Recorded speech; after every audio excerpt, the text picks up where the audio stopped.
Good morning and afternoon to everyone, and welcome to Mondays with Mendy. Today we're going to talk about the answering anti-Semitism. And I know this is an uncomfortable conversation for many of us. Let's just make sure quality is good or quality is good. I know this is an uncomfortable conversation for many of us and an uncomfortable reality. But it is part of the Jewish story and part of the Jewish condition, so to speak. And it comes with the territory, even here in the United States, but especially if you are overseas, as I have been and lived in places like the Ukraine, undergoing tremendous revolution now, many years in France, Argentina, and across this great country. Anti-Semitism does exist, and the question is why, and not just why, but how do we respond to it? And if you're lucky enough to be in our JLI class that's concluding tomorrow night, we've gone in great depth to explain what it means to be Jewish in modern times and how anti-Semitism has changed Judaism for the better and for worse. But today we're going to talk about how we respond to the hatred that exists. Do we recognize it? Do we confront it? Do we pretend like it's not there? What is the most effective way to deal with it in our personal lives? And our discussion comes just a few days before the holiday of Purim, which we will be celebrating this Sunday. Hopefully you'll join us for our wonderful Purim at the Stadium party Sunday, 5 o'clock at Ceviche. What is Purim? Purim is really a story about hatred and anti-Semitism and genocide. The story of Purim goes back to the Persian Empire, which was in charge of the largest swath of known civilization at the time. The Jewish people were living under the Persian Empire just before the Common Era, about 250 years before the Common Era. And during this time, under the king Ahasuerus, there rises to power a man named Haman. Haman, of course, is not a friend of the Jews, and he sets their destruction as one of his prime goals, prime targets in life. So once he has amassed enough political clout and enough power, he approaches the king, his name is Ahasuerus, and he tells Ahasuerus, I would like to get rid of your Jew problem. And he says the following, he says, listen, king, there's a group of people, they live in your country, and they're scattered around. Their laws are different than yours. Their customs are different than yours. Why don't you let me take care of them? And if you're concerned about money, you're concerned about your loss of taxes or gross domestic, your GDP, don't worry about it. I will pay you for every one of the Jewish people that I kill. This is what Haman presents to the king Ahasuerus. And of course, we know that the king responds and he says, hey, you realize there's a problem? There probably is one. These people are different, and that's not good for my country, so let's get rid of them. Even if you don't pay me, it's still fine. This is his response. Now, the Talmud goes into great detail to explain what exactly was Haman's statement to King Ahasuerus. What was the case that he made to incite the king to support his cause, his anti-Semitic vitriol? How did he get the king on his side? Because the king had been a king that was actually fairly benevolent to the Jewish people, and most of the Jewish people living in the Persian Empire had absolutely no problem. So what is it that allows Haman to change his mind? So Talmud says, when Haman tells him there are laws different from all other nations, he says, they don't eat the same food as us. Okay, right? They keep kosher. They don't marry our women, and their women don't marry into us. They don't observe the king's laws. Because there are, not to say they disrespect the king, but there are certain traditions that are unique to Judaism. They don't work as much as other people. Why? Because they take off for holidays, they take off for Sabbath, and so on and so forth. So there are many different examples of how this group of people ultimately is a drain on your kingdom. They're not homogenous, and therefore, if you want to create a Persian people, and you have a group of people that stand out different than all other else, it keeps you, king, from being able to create this national unity, so to speak, this national pride in your empire because they are so distinct and so different. Now, of course, this concept, this presentation, is not unique to Haman. It's been uttered by anti-Semites over the course of history. You only have to look another 6 centuries later to Philostratus, who was residing in the 3rd century in Athens and Rome. So here we have a Roman philosopher. And what does he say? Different time period, different location, different empire, same statement. He says the Jews have long been in revolt, not only against the Romans, but against humanity. And a race that has made its own life apart and irreconcilable cannot share with the rest of mankind in the pleasures of the table, nor join in their libations, prayers, or sacrifices. They are separated from us, greater than the gulf that divides Sura and Bactra from the distant Andes.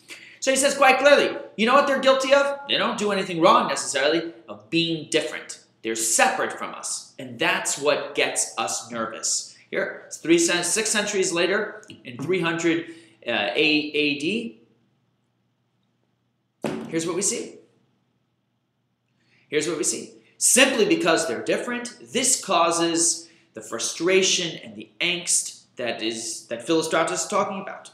If you continue on, the great Roman historian Tacitus, who lived a little bit earlier in the 1st century of the Common Era, he says that Jews regard as profane all that we hold sacred. On the other hand, they permit all that we abhor. Toward every other people, they feel only hate and enmity. They sit apart at meals and they sleep apart. And he says something interesting. He says, although as a race they are prone to lust, they abstain from intercourse with foreign women. So the fact that they're different, distinct, separate, that is what creates, historically, what created this anti-Semitism. Interesting to note that one of the things that Tacitus, the Roman historian, highlights as a distinction between Jewish people and the Romans or the Greeks was the fact, and one of his frustrations is that Jews do not kill babies. Infanticide. We don't believe in killing children. Even if they have some sort of challenge, or whether it be mental or physical, a life is a life. Romans and Greeks, they would often kill babies. If the baby was mentally challenged or physically impaired, they would kill the baby on the spot. So he's frustrated by this fact that the Jewish people don't partake in the same customs as some barbaric customs of the Romans and the Greeks. This creates more angst and anti-Semitism. So what takes place in the story of Esther? We have Haman making this case, the case of the anti-Semite, the historical case of the anti-Semite, to the king. The king, here's what Haman says, and he says, you know what? All right, here's my signet ring. Go ahead. Issue a decree that you're going to annihilate them. No problem. Then the first lady, who is Queen Esther, intervenes, and the first lady, King Ahasuerus' wife, has not revealed that she is Jewish. So at this point in time, the king has no idea that his wife is Jewish. She comes, she serves in a beautiful feast, to Haman and to the king. At one feast, then they get invited to another feast, and finally the second feast, she reveals, the king says, what do you want? I'll give you up to half my kingdom. And she says, I'll tell you what, if you like me, and I have found favor in your eyes, then all I'm asking you is the request of my people. And she says, listen very closely, she says, we have been sold, I and my people, to be destroyed, to be slain, and to perish. Now we have been sold for slaves and bondsmen. She says, I would have kept silent, except that my adversary has not considered the king's loss. So it's interesting. Esther approaches the king, tells the king not to destroy the Jewish people from a two-pronged perspective. On the one hand, she says, listen, you love me, you care about me, I find favor in your eyes. This is who I am. I'm a Jewish person. Please don't kill my people. Okay. So that's more of an impassioned, emotional plea. Then she gets economical with the king. She tells the king, listen, we've been sold. The rights to the Jewish people's extermination has been sold. But in reality, you're not getting a very good deal. Even if Haman's going to pay you for each Jewish person, you can make so much more money by keeping them alive because of what they're worth. You could sell them to another nation. You could do what you want with them. You'd be making so much more money than exterminating them, in which case their value is completely gone. So she has this two-pronged request, similar to the way Haman approached it. Two prongs, emotional and also economical and logical. The question is as follows, and this is an important distinction. Haman presents his case to the king. What does the king respond? The king's response is, go ahead and kill them. I don't need your money. You keep your money. You said these people are different. You said they're weird. You say they're strange. You say they don't like the king. They don't mesh with the rest of the people. Fine. Do as you want with them. Now Esther comes and responds back to him. Why does he change his opinion? Why does he change his opinion? Yes, he loves his queen, and she's charming and she's beautiful, and he wants her to be happy, of course. But is that all that takes place here? Is that enough of a reason for the king of the strongest empire at the time to completely upend his decree, kill his viceroy Haman, just because of the charm of Queen Esther? How has Queen Esther addressed this burning hatred inside of Ahasuerus for the Jewish people? She hasn't. She spoke about where she comes from. She spoke about dollars and cents, but he doesn't care about dollars and cents. When he was offered money for getting rid of the Jewish people by Haman, he said, no, thank you. I don't need it. So what is unique and different now that Esther has presented her case that it changes his mind and his view and perspective? So to understand Esther's discourse and what Esther presents to the king, let's look at another episode in Jewish life. Unfortunately, there are many when it relates to anti-Semitism. Let's look at another episode in Jewish life where we had anti-Semitism rear its ugly head. This takes us to the year 1240. So over 1,000 years after the story of Purim. And again, completely different territory. We're going to France. And it's the court of King Louis IX, the King of France. It's 1240, court of King. And in La Rochelle, which is a neighborhood outside of Paris, unfortunately, there's a Jewish guy. His name is Nicolas Donin, who converts to Christianity. And as is the tradition, someone who converted to Christianity or didn't want to be Jewish was excommunicated from the community. Now, the community in Paris lived in a ghetto, and he was required to leave the ghetto. He had to leave. And it was shameful, and so on and so forth. And apparently, this man, Nicolas, wanted to convert to Christianity so that he could mesh with everybody else in society. But at the same time, he also wanted to maintain his Jewish identity. So maybe cultural Jewish, religious Christian, I'm not sure. It's unclear. But he was very upset when he was excommunicated and forced to leave the ghetto and forced to remove himself from the Jewish community completely. Tragically, he decided to take his anger and hatred and use it as a weapon. He incited the bands of crusaders that were gathering at the time.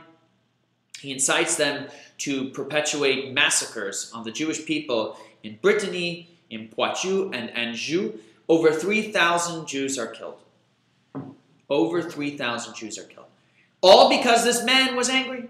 He was angry, he was upset. Then in 1238, Donin is still not done, Nicolas, so he goes to Rome. He goes to meet the Pope, and there, when meeting the Pope, he tells the Pope, I want you to know, sir, that the Jewish people hate you. They hate you. It says clearly in the Talmud, the Jewish people hate all other nations. They don't respect you. They don't care about you. You should see what they say about you. And as a result, the Pope says, you know what? Maybe we should burn all copies of the Talmud. You have to understand that at the time, they didn't have widespread printing available. There was no internet. So every manuscript of the Talmud was painstakingly reproduced and so valuable. Because the Talmud contains all of the depth of Jewish tradition. All of the details are there in the Talmud. If you wipe out the Talmud, you would lose this transmission of Jewish knowledge. The decree, it gets passed, and a lot of the different places that answered to the Pope didn't really honor the decree. It depended on whoever that king or the duke in that particular era. But in France, specifically, King Louis says, we are going to gather up all the Talmuds. And that's what they do. They go throughout the French kingdom, and they gather all the copies of the Talmuds, and they bring them into the center of the city. And then King Louis orders the 4 most righteous, prominent scholars in Paris to come, or in France, to come and present themselves for a debate with this Nicolas Donin over his accusations that the Talmud does not respect non-Jewish people. And in fact, encourages hatred of non-Jewish people. So on Friday, June 17th, in 1244, or in 1240, sorry, in 1240, all of these four rabbis gathered together. And unfortunately, even though they're very successful in representing Judaism and repudiating all of these absolute lies and falsehoods about Jewish Talmud and Jewish perspective on non-Jewish people, they still burn all the copies of the Talmud. It's a tragic, tragic day. But here's an example, okay? So one of the texts that they bring, it's a text where Rabbi Shimon Bar Yochai, noted Kabbalist, but also a great scholar from the Talmud, he says that even the best of the Gentiles during a war should be killed. This was the first thing that was posed to them, one of the first ones. So Rabbi Yechiel looks at them and he says, "You're a fool, Nicholas, because the word nations," right? The word nations referring to non-Jewish people can be used for positive, it can be used for negative. Here it's talking about a time of war, and during the time of war, you have another nation attacking the nation of the Jewish people, and the Talmud is saying, if these people declare war against you and they approach to attack you, then you should go out and defend yourself. And even those that make themselves look like they're the best people, if they're in war and they're looking to attack you, don't ask questions, defend yourself. And that's a common concept that anyone would be able to understand. But of course, it fell on deaf ears because there was an underlying hatred that would not allow Nicholas or the Pope or King Louis IX or any of the people gathered around to consider the logic and rationale of what Rabbi Yechiel of Paris was saying. And it made perfect sense. There's an...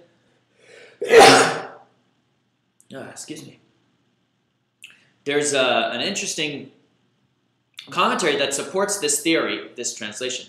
In just a month, we're going to celebrate Passover, and if you might be familiar with the Haggadah, we read the 10 plagues. Of course, one of the plagues that's brought is the plagues of pestilence, which befell the livestock in Egypt, and of course, hail, which also eradicated the livestock in Egypt. But we see quite clearly that after the Jewish people leave Egypt, Pharaoh changes his mind and starts to run after them, pursue them, up until they get to the Great Sea, and then we have the splitting of the Red Sea, etc., etc. How could they have chased after the Jewish people if they had no animals? They had no horses, no chariots. How could they chase after the Jewish people? So commentaries explain, chiefly Rashi, that there were certain Egyptians that did believe Moses' warning, believed the Jewish people would leave Egypt, believed in their God, and therefore, when they were told that a plague was coming that would affect their animals, they took those animals and they put them into a sheltered area. They put them into a sheltered area. These people are referred to as the good amongst the Gentiles here because they recognize the value of what the Jewish people were saying as slaves in Egypt. They didn't want to encourage it. But what takes place when Pharaoh says we have to chase back after the Jewish people? They take their livestock and they run after with the same hatred and animosity as everybody else. And so in that instance, the Talmud is saying, you don't consider what they've done in the past, etc., etc. You consider what are they doing right now. And if those people want to kill you, you rise up and defend yourself. But it didn't matter. Logic and rationale makes no impression whatsoever. It's not important, totally inconsequential, because you have a burning hatred and animosity inside of you. So back to the story with Esther again. This same thing took place. Achashverosh doesn't care about the money. He doesn't care about the logic of keeping the Jews alive so that you get more productivity out of them. All he cares about is that Haman has made the case, that the Jewish people are a problem, and I feel the same way. I feel that hatred that Haman feels. So what difference does it make whether I collect more money or less money? Is Esther's charm enough to simply annul a decree of this magnitude? That's the question. So the Rebbe once gave a talk, Rabbi Schneerson, an amazing talk specifically focused in 1969 on the civil rights era and the way that Jewish people have tried to find greater respect and tolerance in society. And the Rebbe said that there are arguments that you win logically and rationally. Someone presents one position, you respond in kind, you present another position. And this can often be very effective. That's why we have discussions and debates, etc. Sometimes discussion doesn't work. It's ineffective. It's not capable of refuting the person's underlying beliefs. And in such an instance, all you can do is be the answer to their question. Reality is the greatest tool to refuting someone's inconsistency. And this is what takes place with the king Ahasuerus and the queen Esther. Because the king comes from a perspective of Haman. Haman has poisoned the king's mind. The king now believes that the Jewish people are a blight upon his kingdom, have no inherent value, and they're simply piranhas that don't eat, sleep, drink. They're just strange, weird, and different. This is what he thinks. Comes along Esther. Esther says, no. You know me, right? You love me, yes? What is she saying? You know who I am. You know me intimately. You know my character. You know my code of ethics. You know the way I conduct myself. You know my piety and my humility. You know all of those qualities about me. And do you know where those qualities come from? They come from the fact that I'm Jewish. They're part of that package. So what you might believe is a default, a defect, in the fact that Jewish people are so different, so other from everybody else, that actually is the reason why they're so unique. That's what you love about me. You love the fact that I'm different. That all the hundreds and thousands, the hundreds or thousands of maidens that were presented to you, they didn't intrigue you. I did. Why? Because I'm different. Well, that's the same quality that the Jewish people possess. And Ahasuerus hears this case, and it makes a big impression upon him, because he does know Esther's inherent quality. He knows her characteristics. He knows what makes her different and unique. And he recognizes that that otherness is a positive quality, not a negative quality. So it's not about hatred for any reason other than the fact that they're so different. The question is, how do you present that difference, that otherness? Is it presented as a negative attribute? Or are you able to own it, like Esther did, and use it in an effective manner? And that's exactly what Esther was successful at doing. She owned the otherness. She said, yes, we are different. We inspire all the other nations to be more moral and more ethical, and therefore we have to raise our bar a little higher. Yes, I'm different than all the other girls. That's what makes me so special. And hopefully they see the way I conduct myself, and they choose to conduct themselves in a finer manner as well. So Esther didn't need to refute the claim logically, rationally. It didn't work. All she needed to do was to present herself, her existence, as an alternate to reality, to the reality that Haman was prospecting. The frustration that I have and so many other rabbis is when we see Jewish people that think that they will limit anti-Semitism, they will minimize its influence, its ugliness, by diminishing our otherness, by pretending like we are just like everybody else. And in some ways we are. We eat, we sleep, we love our families, but we're not. We're different. We're distinct. We have our own culture. We have our own heritage, our own history. We have our own faith. We have our own traditions. We have culinary uniqueness. We have all kinds of unique qualities that make us special, that make us who we are. When we try to diminish those, then we choose to allow someone else to write the narrative. Because whether we like to think of ourselves as the same or not, we are different. And unfortunately, when we go back to the last period in Jewish history, when Jewish people tried to minimize their Jewishness, you're talking about the early 20th century in Germany. And that didn't end well, because everybody else still said, you're still Jewish.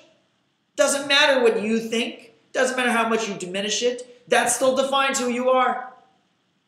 So rather than choosing to pretend and delude ourselves into thinking like we're everybody else. Let's accept our uniqueness and celebrate it, because that's when the other people will choose to celebrate it as well.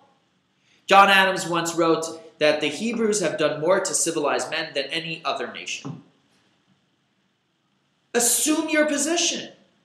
Be proud of the opportunity that you have, the responsibility to inspire and motivate all the other nations of the world. Even Friedrich Nietzsche said that Jews introduced the world to slave virtues like pity, the kind and helping hand, the warm heart, patience, industriousness, humility, friendliness, designed for the weak and envious. He had to admit the Jewish people did introduce all these beautiful qualities. You can't deny that. But he chose to try and view it as a sign of weakness. So whether you choose to define yourself as different, or you let other people choose to define you as different, you will be seen as different. You are different. But if you take control over that narrative, then you can shape it into a positive rather than pretending and allowing them to shape it into a negative. This is the choice that we have today.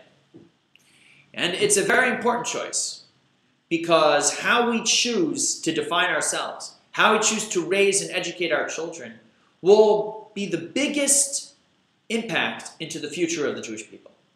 Today in society, assimilation grows bigger, and our freedoms have grown as well. We are now accommodated and accepted in almost all circles.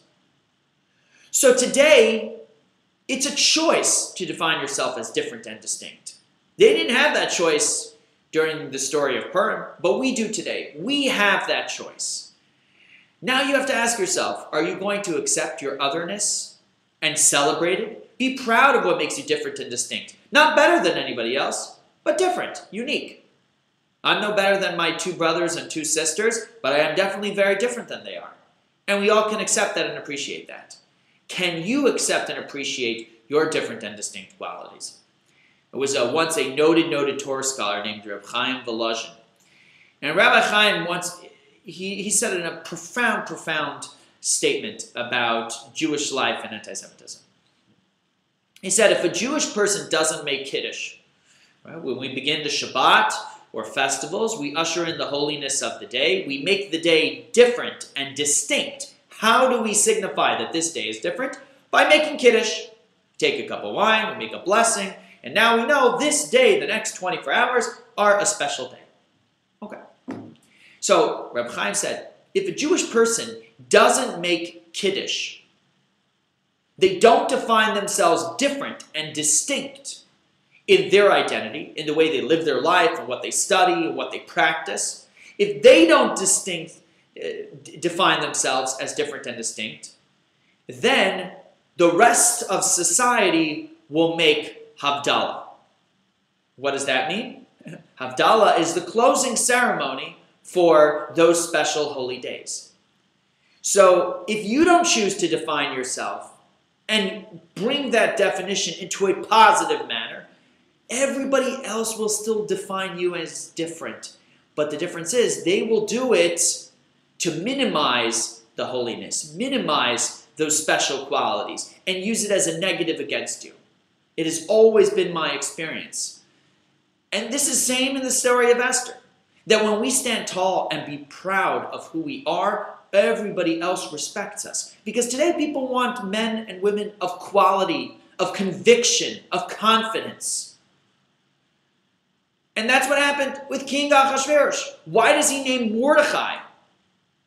A man who did not follow his decree because the king had told everyone to bow to Haman. Mordecai never bowed. And yet, after Esther reveals herself to the king says, you know what, Haman, you're going to be killed. I'm making Mordecai my second in charge.